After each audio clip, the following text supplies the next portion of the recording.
All right. Well, welcome, Tank. We appreciate you spending time today with us. We're just going to go ahead and open it up for questions. We've got Jeremy Werner, and then we'll go down the line. Jeremy's with our 247 Illini Insider Group. So go ahead, Jeremy.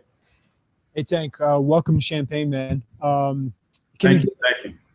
Can we start? I got to ask the main question. What's the story behind Tank, the name? How'd you get it? Who gave it to you? When'd you get it? Well, that name started really, really early at a young age.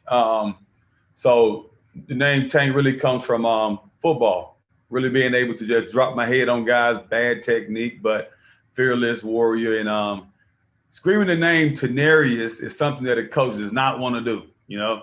So gave me the name Tank. It stuck with me ever since I was, I don't know, 5, 6 playing ball. And if you say the name Tenarius back where I'm from, nobody would know who you was talking about. So it's been Tank, and fell in love with the name, so I've embraced it.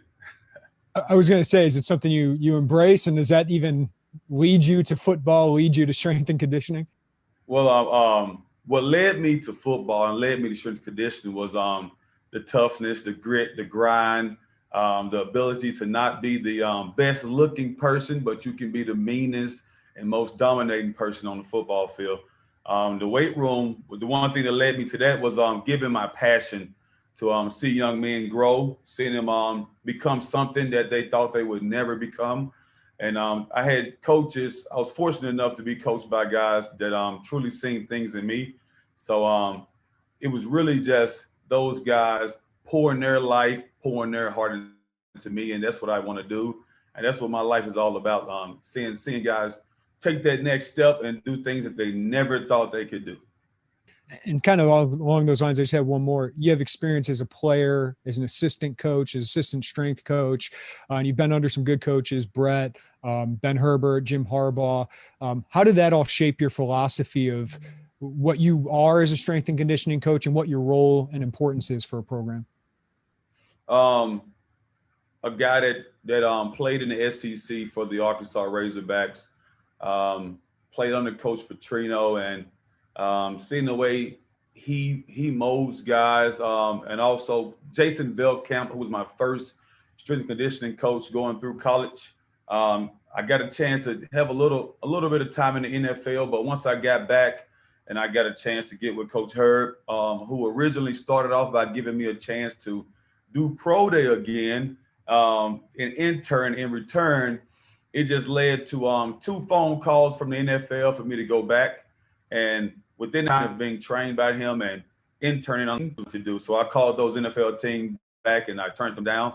And I started my lifelong dream of getting guys to somewhere that I thought I really wanted to be. NFL, but my passion in life is to get those guys to the next level, see them exceed on a high level. And right now it's the Big Ten. So being around a coach like Coach B, being mentored by guys like Coach Herb, I think I'm very fortunate to say that I've learned from some of the best, well, if not the best, coaches that are around. Thanks, Tank. Nice to meet you, man. Nice to meet you. Okay, we'll go Matt Stevens, then Marley, and then Joey. Go ahead, Matt. Hank, I'm curious how you find a fiance that agrees to get married in a football weight room. Matthew, how you doing? Great question.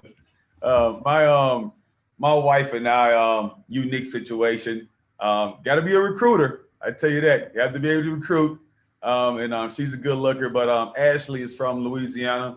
We have a 13-year-old son named Q, and we all just got together and said it's time to do it. And she loves the weight room. My son loves the weight room, and there was no other place better to do it other than the weight room. So I guess you could call it jumping the bar instead of jumping the broom.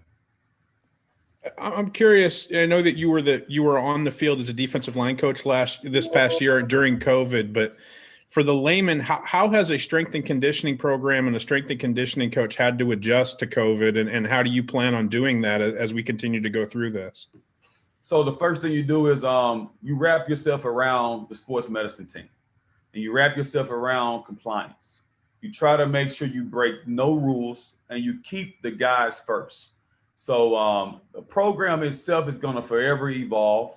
It's going to forever start to change, especially with technology. And now we have something that's called coronavirus. So if this starts to transform the life of the weight room, we have to start to work as one unit under one umbrella, which right now is the Illinois football program, to make it all come to light. So very, very flexible in your training methods, very, very flexible in your training hours and how you impact these guys on a daily basis. So it's gonna be a handful with everybody's fingers wrapped around really, really tight to make this thing happen. Nice to meet you, Tank. Appreciate it. Okay, Marla, you're up, and then Joey. Go ahead, Marla. Hey, Coach, welcome and congratulations. After coaching a defensive line this past season, I'm wondering how maybe that experience coaching on the field might help you in the weight room, and what made you take that transition to get back in the weight room? So I really love impacting young men.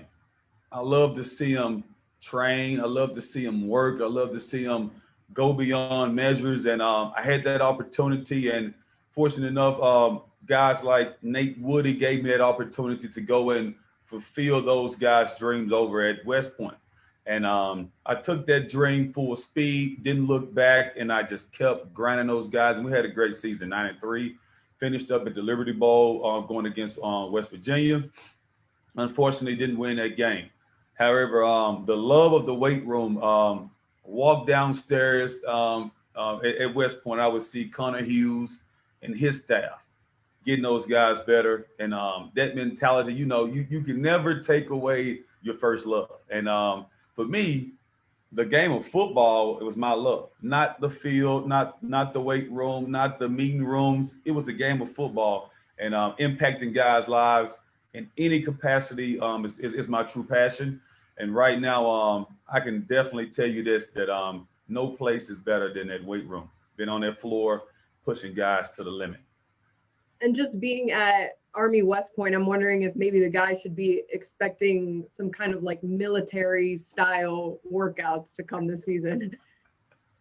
Our guys can expect for me to put those guys in the best position. I always live to say, what thing is going around with rhabdo, coronavirus, different diseases that attack the muscle and attack the cell function. You have to make sure you live by to say, you live to fight another day. And some people say you live to die another day, but you do not put guys' body in harm. I want to coach guys, captivate them, motivate them, give them physical stimulus, give them visual stimulus. I want them guys to know that my passion is not to make this a slaughterhouse, not to make this a military environment. This is going to be a place where we grind to make each other better as athletes. So that's been in combination with flexibility, mobility, everything from hydration, nutrition, and sleep to everything we did with impacting the lower body to the posterior chain. I mean, on and on and on. I want to attack lean muscle mass, and I want to attack fat mass.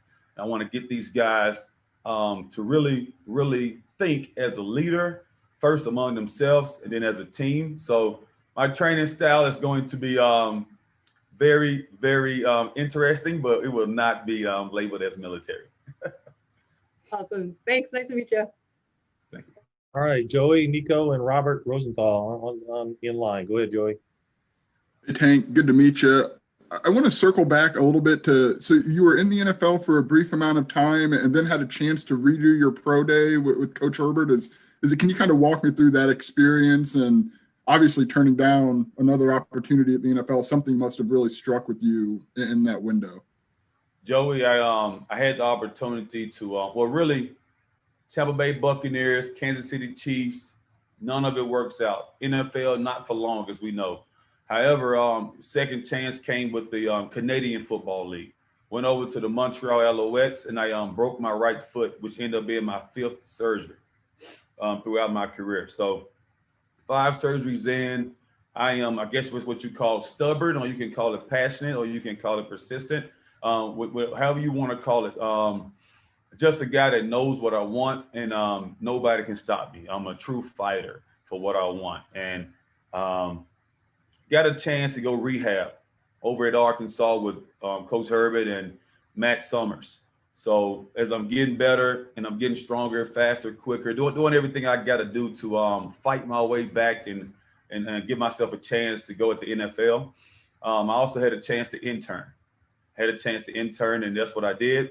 I went through all of my certifications, learning the floor, learning the body, learning the science of the physiology of everything that I was demanded to learn.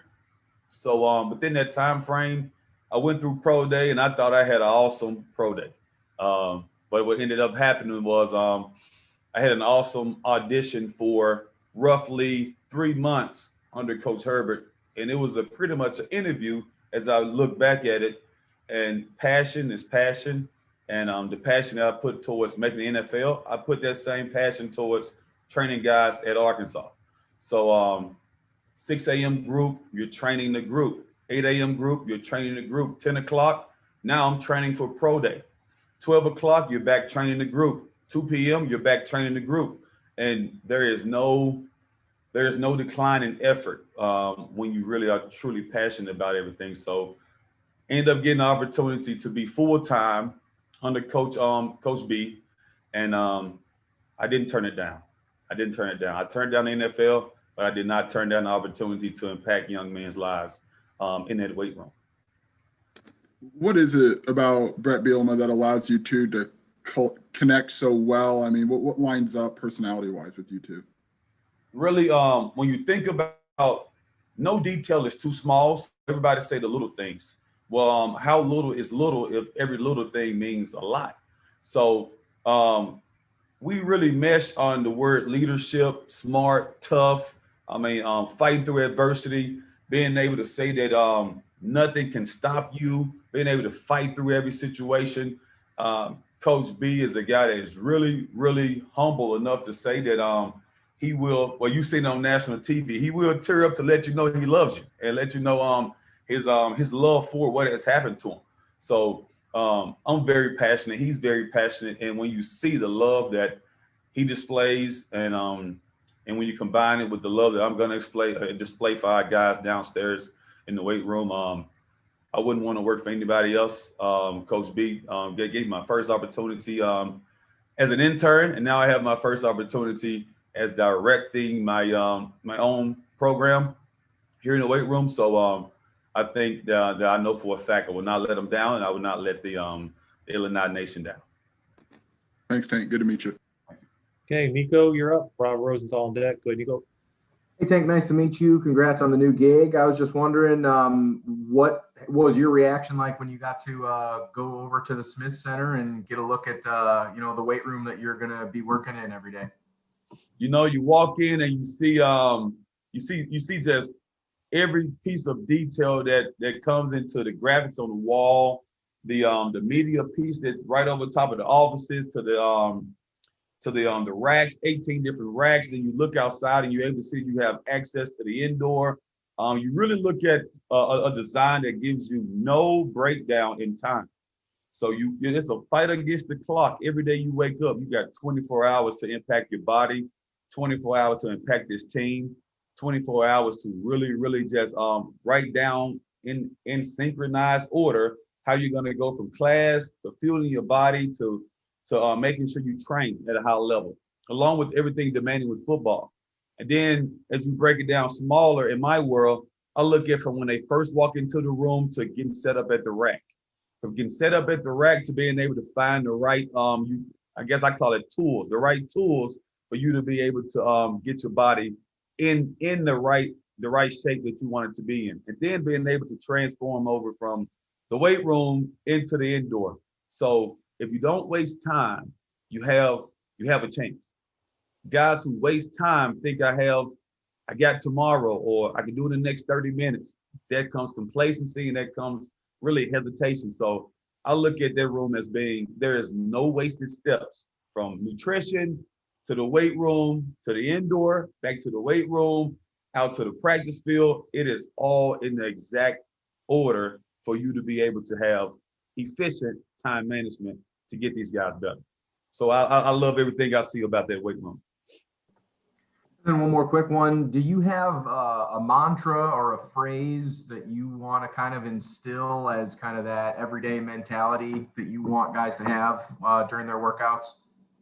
Well, these guys are going to hear me say this a lot, and I don't know if this transfers over to every aspect of life, but I think it does, and it comes to about that action. It's a phrase I use that really means talk is cheap. It's about that action, and I love the phrase of join the fight. So we will use that in everyday mentality. It's going to be about that action. Talk is cheap, and action comes with a lot of different ways. It's in your body language. It's in how you lead, and you can lead guys two different ways. So we want to really put on paper our goals and our tasks to obtain those goals, and then let's put it all into action. And it's going to be about that action, and I spell that BOUTDAT in action. About that action. Thanks, Nick. Okay, Robert, you're up. Carson, we need to kind of keep moving through this quickly. We're going to get behind on the other guys, so not to short. I don't want to short anybody, but go ahead. Yeah, Tank, I'm curious if your kind of philosophy toward injuries and the weight room. There have been two kind of injury-riddled seasons the last two seasons. And, there's a lot of talk of how some of that injury prevention can start in the weight room and things like that. So what's your personal philosophy toward that? So every individual is different. When you take a square peg and try to put it into a circle hole, that's what you're doing when you load the bar with a lot of weight. Everybody talks about squat depth, but it's really the quality of the movement and making sure everything is technically and functionally where you want it to be before you start to load the bar, and using progressive overload principles that'll allow us to make sure we give these guys the right dose of, you can call it medicine. If a doctor prescribes too much, harmful things happen. If he doesn't prescribe enough, there is no effect. So being able to give these guys the right dose on the right day at the right time, and use that as a powerful drug, which is going to be strength and conditioning, giving the body different stimulus. That is how you really try to keep those injuries down. Some things you cannot avoid, and some things you look back and say, I wish I would have never done it. So it's being able to find that happy medium between stepping on the line and getting right up to that line and saying, don't get near the line at all. So don't jam a square peg into a circle hole, and make sure you use quality over quantity. And you just make sure you keep a fine eye for how guys' body language becomes more so fatigued as things get hard. Thanks. Okay, Carson, you're up. Colin Likas, and then Matt Fortuna. Go ahead. Hey, Tank. At Arkansas, Brett Bielema ran a program, and it was met with it had its up and downs. Do you think he's a different coach now, or do you think he's gonna be an innovative coach? Well, in the past at Arkansas, I can really tell you this. I've moved and evolved and went through different changes that has been almost a blur. I sat down and talked with Coach B as he was interviewing me, as we were talking, and the reaction on his face when he brought up the word Arkansas, lets me know that hurt him. Everything didn't go right, and he has a heart, and I know for a fact that whatever it was that broke the camel's back in the past, especially with the new experiences that he's been through with Coach Belichick and been in the NFL with the Giants, I know that he has grown. I have grown. We all have made steps towards making a difference. So whatever mistake that happened in the past, I know for a fact that he's learned from, and he's already thought about potential mistakes that could potentially happen here, and he's on top of it. You should see him work. You should see him get up early, go to bed late. I mean, you should see how much grind he's put into trying to make sure everything is going to be dotted with, he's going to dot his I's and cross his T's. All right. Thank you very much. Okay, go ahead, Colin, then Matt Fortuna after that. Hey, Tank, good to meet you. Building off of a question Nico had about the Smith Center, but more so just expanding to Illinois football as a whole, what did you know about this program coming in as you took this job, and how important is it for you to kind of learn more about this program and everything from a strength and conditioning side that has preceded you in order to get off on the right foot, I guess? So our AD, Josh, I spoke with him, and he's a former athlete. And I know for a fact, if I continue to talk with alumni, I continue to talk with people who have a true heart for this program, I'm going to learn everything I need to learn. Same thing about our guys. I have to learn everything about them. They're going to learn me. But this program, we are all gonna get together and teach each other and give each other ways that they feel as if was beneficial in the past, and learn from things that had no value from the past. So coming into the program, I know this. I know that there's a group of guys that are hungry at home right now, waiting to get back, itching to get back into this weight room. Some guys are probably still making decisions, but the alumni, everyone that has been associated with this program, they're going to help me learn everything I need to know as long as I do continue to do research myself. But those guys at home, we're going to definitely talk about the history and where we're going to go in the future. Thank you, Tank. Thank you. Okay, we have a couple more, Matt Fortuna, and then Alec will finish it up. Go ahead, Matt. Tank, nice to meet you. Congrats on the job. I'm curious, what did you learn about working in the Army football culture that's translatable to the University of Illinois? So, Coach Monk, and he has a philosophy that is really eye-opening. And everybody knows, I mean, you don't get the 5-star, 4-star, 3-star recruits over at West Point. But what you do get, you get coaching, you get discipline, and you get fundamentally sound athletes that really strive to be fundamentally better than whoever they face. Excuse me. So what I've learned is it's the team. It isn't who you go out and recruit. You want to get great players, and you want to do everything you can as far as getting guys to run 4.4 and getting those guys to do the things that everybody see on combine, right? At the national combine, do those broad jumps and vertical jump, and be able to have numbers at the roof on a 225 bench.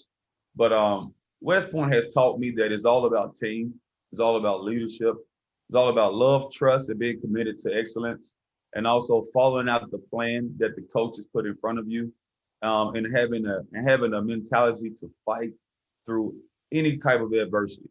And have a don't flinch mentality. So West Point has really opened up my eyes to seeing it is truly all about team, coming from a 93 program with Coach Monk. Okay, and we'll wrap up with Alec. Go ahead, Alec. Hi, Tank. Really nice to meet you. You've spoken a lot about making the people around you successful, getting them to reach their potential. Where did that mindset kind of come from? I have guys around me that I've been around, that has mentored me since I was really young, and let those guys tell a story that I never thought I was in competition with anybody growing up. It was always me versus me. So I would teach guys my secrets, teach guys my work ethics, tell them how I would eat in the morning, how I would try to go to sleep early and have peanut butter before bread, and that translated all the way up through college. So guys like Trey Flowers and Chris Smith and Dietrich Wise, who I played next to, and me being a senior, teaching them my secrets, taking them through evals of game film, how to stretch, how to just get themselves prepared for games. Then it goes over into how I train athletes. And now everybody around me, I mean, guys are now really just coming back to say that I was always a natural born leader. But people around me, I just love helping people. I have a passion for seeing people develop. And some people say it's a gift and a curse, because you would do something for someone who don't truly want it for themselves. And unfortunately, I've seen that throughout this profession, where you really want a guy to be good. He has the potential, but he has just a lackadaisical mindset on approaching the floor and how he approaches his nutrition. So that hesitation, has really driven me to be the guy that tries to change those habits. So if I can say anything to you, Alex, is if there's something you want to do, don't hesitate to go do it. I want to motivate everybody in this program, and there's different ways to get that done. So I'm just a passionate person, and everybody around me will start to feel that through my sweat as we get to work here soon. Thank you. Nice to meet you. All right, Tank, thank you for your time today. Appreciate you spending this with us, and I look forward to seeing you. And I know all of us do look forward to seeing you on the practice field, and, when you do the warm-ups and whatever the thing to help motivate guys. So looking forward to it. Thank you, Thank Ken. you.